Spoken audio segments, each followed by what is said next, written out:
Hi guys, welcome to today's video. For those of you that are new, my name is Dr. Elise Tercy and I'm a functional medicine doctor in New York.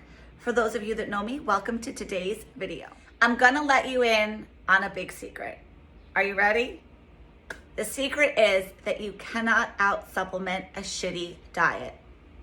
I said it, but it's very, very true. So what's happening now, and it's very common, is that everybody wants to know, what supplements should I be taking? Should I be taking B1, B2, B5, B6, zinc, selenium, coenzyme Q10?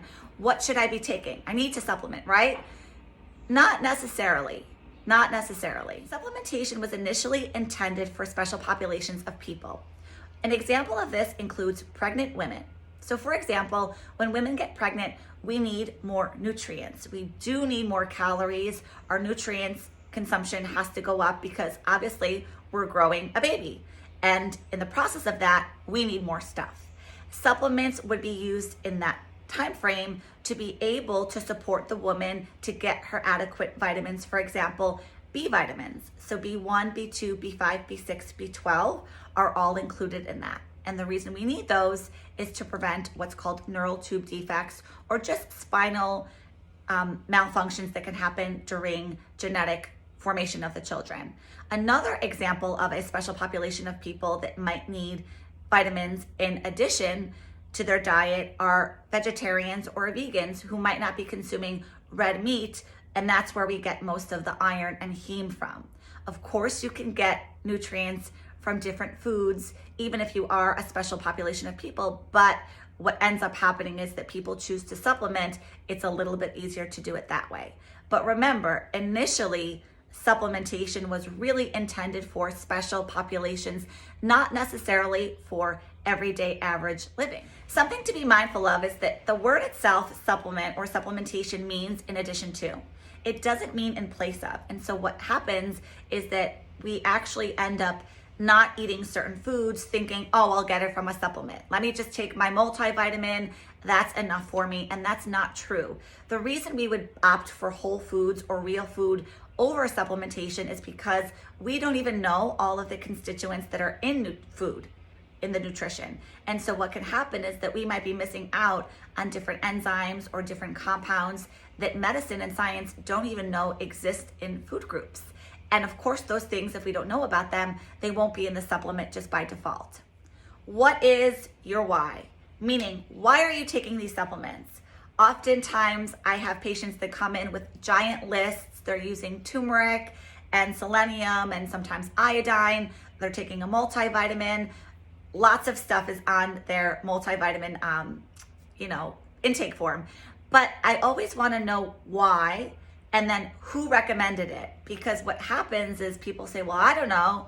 Joe told me that I should take B vitamins for my metabolism. Or I don't know, Sue said, take this thing, it helped her. The problem is that you can't go in blind. You have to know your why. You really, really want to know, is this thing appropriate for your cells and your chemistry? And the reason this matters is because of genetic polymorphisms, or what's called SNPs. And these are just genetic variations that can happen in our cells that really can affect how we're using and processing what we put in. You are not what you eat, you are what you absorb, extract, and can utilize. And so just because you put supplementation in doesn't mean you necessarily own it. You want to be able to absorb, extract, process, metabolize it, and it has to be customized for you. When someone has genetic variations, whether that be point mutations or single nucleotide polymorphisms, it will change the way those nutrients that are coming in interact with our genes. And the reason this becomes very important is because genes turn on and they turn off. So we can undergo processes of genetic transcription that can help us or hurt us depending on how the genes are activated. And certain types of genes get turned on from foods and certain types of genes get turned off from foods. So we really want to be making sure that we're consuming the right nutrients and that the genetic polymorphisms that we personally have aren't going to affect the supplements that we consume, because person A, person B, person C might all take the same 3 supplements, but genetically speaking, they look totally different with their own DNA. And so their ability to absorb extract, excrete, process, use it for gene activation or turning off genes is much different. And that's why genetics is a really, really big part of supplementation and your ability to use what comes in. As a functional medicine doctor, I order a lot of blood work. It's fun, it's exciting, patients love it, I love it.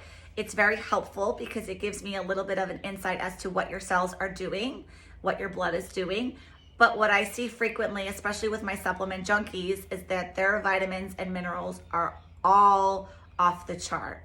Certain things are high, certain things are low. Someone's saying I'm taking vitamin D, for example, and their values are 28 units in their blood, and they've been taking maybe 5,000 units, and it's not being absorbed or it's not enough. And so remember, guys, when you put something in your body, that doesn't ensure that you're using it. It also doesn't ensure that you're processing it. And if you have certain supplements, they need cofactors and coenzymes in order to be processed. So for an example, vitamin D needs to be processed with vitamin K. So if you're not taking your vitamin D with vitamin K, you might not be absorbing all of it in terms of its bioavailability. So there's always that concept, and not all supplement companies are conscious of that. You really want to make sure you're using professional grade. You want to make sure that you're getting your own blood work tested to be sure that what you're taking is working for you. Digestive issues are a really, really important factor. And I know this video is not about digestive capacity, but if there are underlying digestive issues, for example, I don't have a gallbladder, maybe I'm bloated, my bowel movements are back and forth, I have pain after eating, I have a history of diverticulosis, diverticulitis, I'm having acid reflux, or I've been diagnosed with gastritis. Those are all some examples of digestive issues. And the reason that matters with supplements is because if there's a digestive issue there, you aren't absorbing appropriately. So the absorption starts in the stomach. That's usually where we start to absorb different things through intrinsic factors and chief cells and all these different cells that live in the environment. But if we have weakness in any of the organs that live in our body, whether that's liver, gallbladder, whether that be the stomach, the small intestine, the absorption capacity drops hugely. Is that a word, hugely? I'm not saying to go throw out all your supplements. That's certainly not it. What I am saying, though, is to be eating nutrient-dense foods. Make sure that you're having adequate nutrients.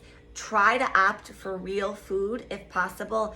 If you use supplements, make sure they're professional grade, they're high quality, and they're custom for your specific body. It has to be that way. The best analogy or example I can give is if I sent you an Amazon package, you've received the package, but what if you can't open it? It's almost like it's null and void, so it's useless. Same kind of concept with supplementations. I hope that you guys found this video helpful. Leave some comments down below if you have questions, and of course, thanks for tuning in.